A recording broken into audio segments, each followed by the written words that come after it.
Good morning and welcome, and thank you for tuning in to Community Matters. Felixstowe Television is a community television. Everybody involved with it is voluntary. Everybody here gives their time for Felixstowe, and I'm hoping we're going to bring something of real interest to you today. One of the people that does work for us voluntary is Adrian Morris of Felixstowe IT Services. Now, Adrian is an IT specialist. He sorts out all our problems, all our IT problems, and of course we're always updating, so he's the person that recommends how we update, so he's a real expert. And quite honestly, I don't know about you, but anything to do with computers, you can't live without them and you can't live with them. Wrong way round, wasn't it? Hey, never mind. But Adrian knows everything about it, and I think he's going to be really, really interesting today. So, good morning, Adrian, and welcome. Maureen. Thank you for coming. You're welcome. Right, so I'm not going to put you on the spot. Well, I am going to put you on the spot, aren't I? You are. Because I don't know about you, but I've had my computer for quite some time now. I've got used to its ways. It's done me well. But it's getting a bit old now and needs to be changed. And I'm really, really worried about that because I know the ways of my computer and all these modern newfangled things, I'm not sure what to do. The other problem is I went and had a look in PC World, I went to John Lewis's, and hey, I looked on the internet. I know how to do these things. And all I came across was masses and masses of computers. Small ones, big ones, movable ones, colourful ones, and I'm just totally and utterly confused. And I mean, they all cost money. They're not cheap, are they? No, they're definitely not. And they're supposed to last quite a few years. That's right. Generally, probably 3 to 7 years That's lifespan. a big investment, isn't it? Yeah, it is. And making sure you're buying what you need for that length of time is always the best option. Making sure that you know what you're getting, it's going to last you. So, and also some of them are really small, and I don't know about you, but I think size does matter. I've always been used to quite a big one, and when I see these small ones, I just don't know how you work them. Should I be looking at a small one? I'm very happy with a big one. It works for me. But Adrian, can you get me through this? Can you tell me what I would need? Well, it depends on how you want to use it, ideally. If you want something that's completely portable and that's lightweight, then ideally you'd like a tablet. Or if you prefer to be stationary at the same position, then you've got obviously your laptops and your desktops. Again, desktops, they come in full sizes, or you can get space-saving computers so that they're not using up so much room. And depending on what you want to do with it, depends on what components you want inside it. Okay, so yes, I must admit, space, the old ones take up such a lot of space, don't they? And you can't move them. They're heavy. They're really heavy. The new ones, they're not so heavy. They're quite light. But again, if you want portability, but you want something with a decent screen, then obviously you look at a laptop. Tablets come in anywhere from 7 inches through to 12 inches in width. Laptops you can get from 12 inches all the way up to 18 inches now. And obviously your standard desktop computer, your screens can go anything up to the size of a telly that you can buy in a general store. So you've got a complete range of sizes in regards to screens. And the actual technology inside it is what matters to the end user really, because they need to be able to do what they want to do on it. Well, I'm a touch typist, and tablets, you just comes up on the screen, doesn't it? Yep. Yeah, I can do a 2-finger thing, but I'm a touch typist. Hey, it's a skill. Where can I use that in modern technology? I need my keyboard. Well, obviously with a normal desktop computer you have your keyboard anyway. If you get something like a laptop and you're not so comfortable with the keyboard on the laptop, then you can buy yourself a full-sized USB keyboard and plug that in and use that. Oh, I can do that, can I? Yep, and some of the tablets have Bluetooth, so you can actually get Bluetooth keyboards. What's a Bluetooth keyboard? A bit like a wireless keyboard. Oh, what do you mean? I could sit over there and I could sit over the other side of the room and use it? You could, but obviously on a tablet you wouldn't be able to see the screen, so because the screen's so small. But Oh, on a tablet, can I have a? I couldn't have a keyboard with a tablet, could I? you can if you get Bluetooth keyboards. Right. Oh, I didn't know. Now that's good. Because that's the only thing I've got against a keyboard is the fact that you don't have any sort of keyboard with it. Yeah.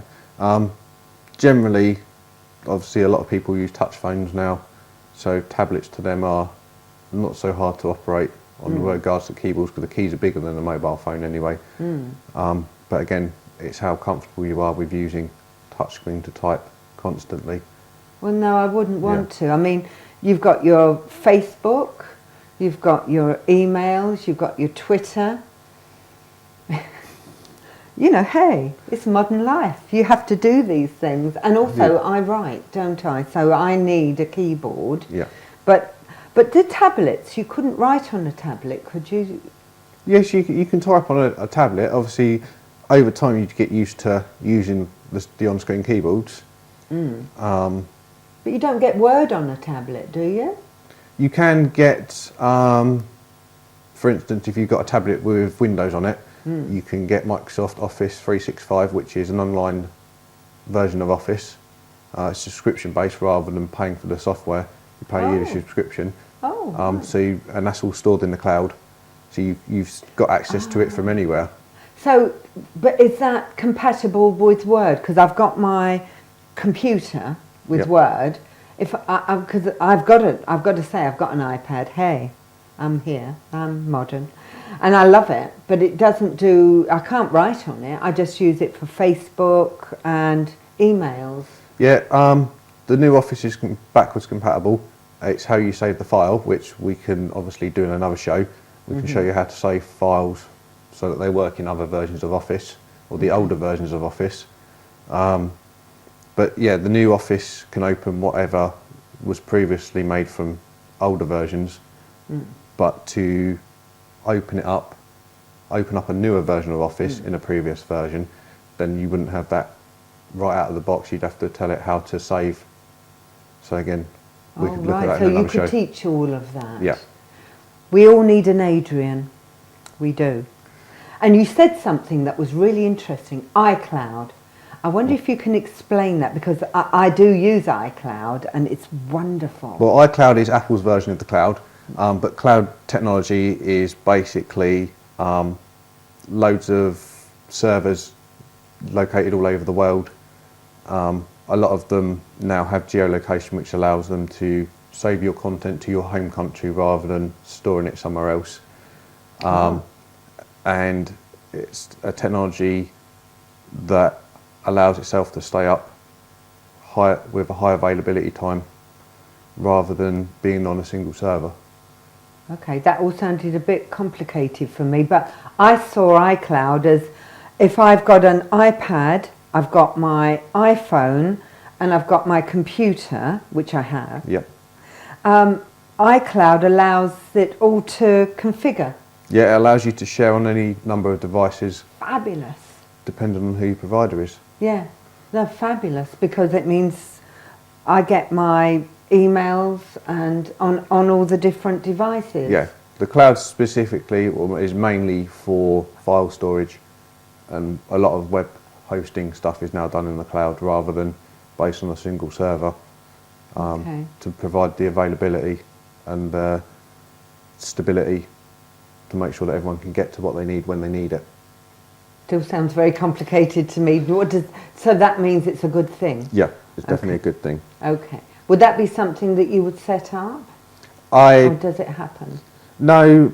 In regards to cloud technology, there's several people or providers that provide the cloud technology, which I recommend because their systems are stable anyway. You've got, for instance, Microsoft SkyDrive. That's a cloud-based system. Google Drive, which again is a cloud-based system. There's several other third-party independent providers that provide high availability cloud solutions. Google's good. Google's good. Yes. Yeah. Do you use Google? I mean, you've got Bing, you've got Google now. I use Google for search engines. I don't tend to use Google for much else because they have a knack of displaying adverts that are relevant to the content in your files or emails. Oh, really? So I kind of tend to stay away from using Google for too much, but the search engine side of it is the top. You can't beat Google for searching for things. No, I always use Google for that. What else would you use Google for anyway? You've got SkyDrive. They do small business collaboration systems, which is all based in the cloud again. Okay. So you could set your whole business up using Google.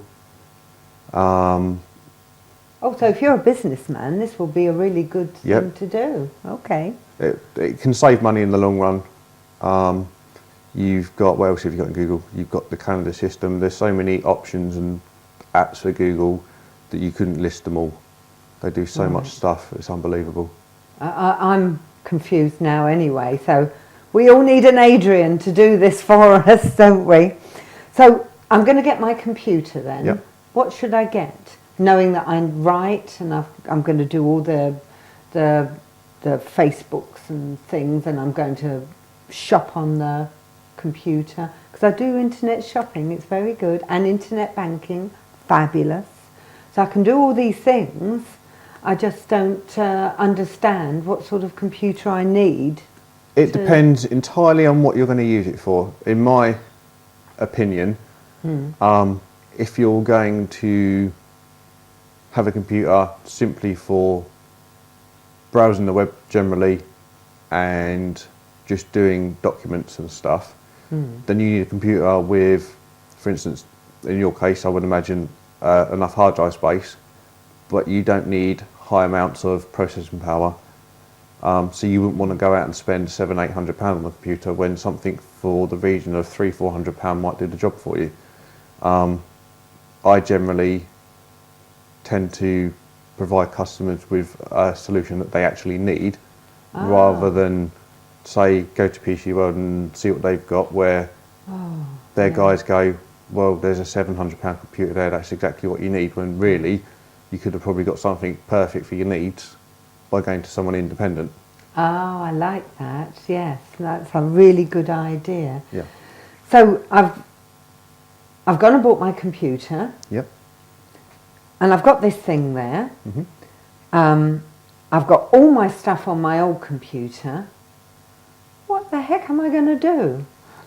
Well, most new computers come with a system in them to transfer your data from one computer to the other, which is instruction-led.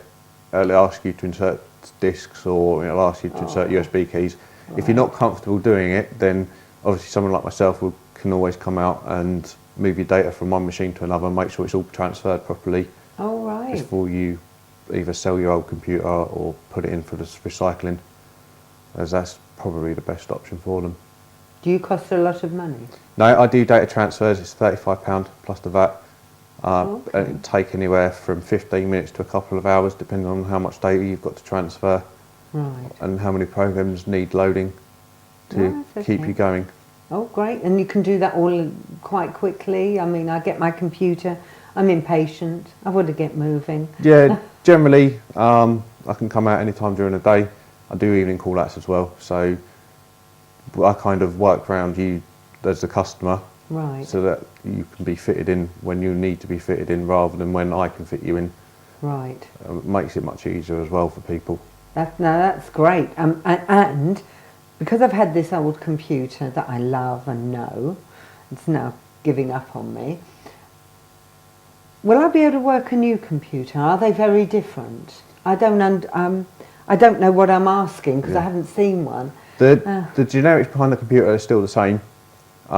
With new computers you get out of the big retail stores that come with Windows 8, there is a Windows 8? Windows 8. Oh, it comes with... What, am I on Windows 8? No, I don't suppose I am. No, you're possibly XP or Windows 7, maybe Vista. XP, I've seen that. XP, yep, that goes end of life next month. What does that mean? I won't get it anymore? It means that Microsoft will no longer support it or supply security updates. That's not nice. Which is their way of Making you buy a new one. Making you buy a new copy of Windows. Microwave. But at the same time, it's a way of keeping technology up to date. So they have, to be fair, extended Microsoft XP support several times over the last few years. So it's definitely time for it to be shelved and push everyone on, I guess. But Windows 8 does have a little learning curve, but I always provide lessons if people are unsure of how to use it and how to get the best out of it. Fabulous. So would that take long to learn? Would that be, would there be a package that I could get you? I'm impatient, you can tell, can't you? I just want my computer up and running and I want to know how to work it. Would that take long? It generally depends on your level of knowledge already.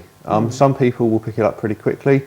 Some people will need extra time to learn how the new stuff works. The new Office has got a completely different interface to the old versions as well. So there's another learning curve if you're a big user of Office but not used to change. So yeah, it can take a matter of an hour, but other people might find that it takes a lot longer. Okay. So you said Office. Yep. Is that the same as Microsoft Word? Yep, Word is part of Office. You can buy them independently. Office comes in two formats now these days. Office 365, which is cloud-based, and you still get the media kits. So you can buy both depending on what you feel comfortable with. Yeah, because there used to be a difference, and I've come from the old school. I had Microsoft Word and Microsoft Office were not compatible. No, Office has always had Word in its package. You're probably thinking of Microsoft Works. Am I? Yeah, Sorry. which was the free one that used to come with computers, and if you wanted something more advanced, then you'd buy Office. But now Works has disappeared, and generally machines come with Office, generally a trial. So you can try it and see how you get on with it. Oh, right. Oh, that sounds good. We need an Adrian. I do. Right, so now I've got my computer and I've got it all up and running and you've told me how to use it. I need a printer. Printers, they've changed as well. Yep. My little old one's really, it's a bit, past its sell-by date, but it needs changing as well. Printers nowadays generally come, well, a lot of them are now coming with wireless technology.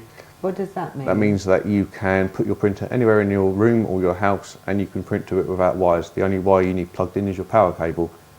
And it runs off the wireless network in your house, as all people have wireless networks in their house.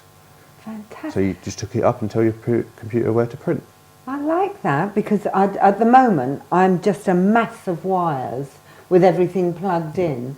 So that means that I'm going to have a sort of a clearer place as well. Yeah, and because it's wireless, you can put your printer somewhere out of the way, freeing up your desk space. Oh, right, that's really good, yes. I'm having a think.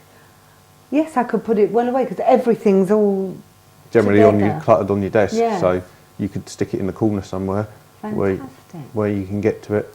Are they expensive? They start, relatively good ones start from about £40 upwards. That's cheap. Yep, generally, if people come to me for a printer, I generally recommend Brother or Epson because they have a good yield level on their ink cartridges. That's how much you can print. Right. And their replacements aren't that expensive either. Fantastic. So I'm sorted on my printer then. Yep. My mouse. Your mouse, USB, if you've got a laptop and you don't like the touchpad. I don't like those, I've seen those. Yep, again, you can buy a USB mouse, you can plug that in, they come wired or wireless. So you've got both, again, you could have a completely wire-free environment. Can you? I haven't seen a wireless mouse. I thought they always had to be plugged in. No, a lot of mice now come with wireless kits. Again, they've been designed because it frees up workspace because you haven't got your wire trailing around. Oh, fantastic, because I do at the moment, I'm always pushing bits away, there's wires everywhere.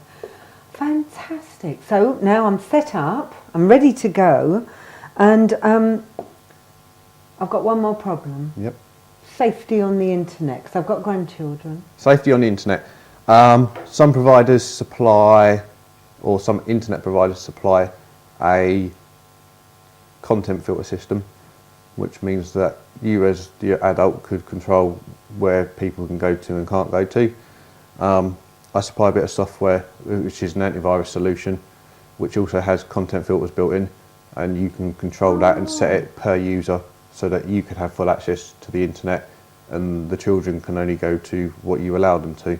Right. So the technology is there and it's very good at what it does, and it's always being updated to keep new nasties out.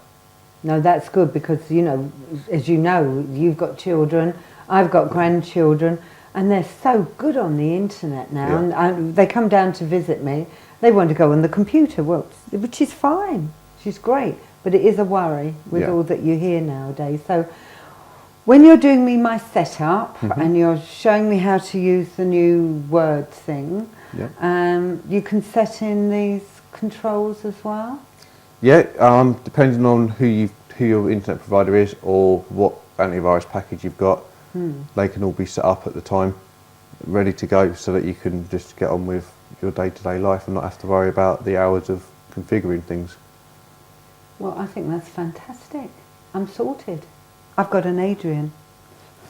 But you, if all of this is of interest to you, and you've got the sort of problems I've got, and I'm sure I'm not alone with that one, computers are a mystery at times. Wonderful when they work, awful when they don't. I think you can get hold of Adrian on Felixstowe IT. Is that your website? Felixstoweit.co.uk. Thank you. Or you can ring 01394 285 109. Brilliant. Thank you very much. And I think we'll put that up at the end in case it's of interest to anyone. Well, I've really found that interesting. Thank you very much. And I think it'd be quite good if we could consider having a 10 minutes of Adrian maybe once a week, because he's got lots of things he can talk about and show us. And we've got green screens and things like that where you can show pictures. I'm better with pictures than instruction manuals, so I think that might be quite interesting if we, on Community Matters, if Adrian could just come and update us on various things. Now, if that's of interest to you, I'd love to hear from you. If you go onto Felixstowe TV website, you'll see an email address. Please let us know what you think. And if you've got any specific questions that are Adrian questions, let us know, and we can put them to Adrian, and I'm sure he'll answer them for us, won't you, Adrian? I will. Thank you so much for coming today. I've enjoyed it. Thank you very much. And I know where I'm going now. Lovely, thank you. Thank you. Thank you very much for listening. Bye-bye, and have a good day. Bye.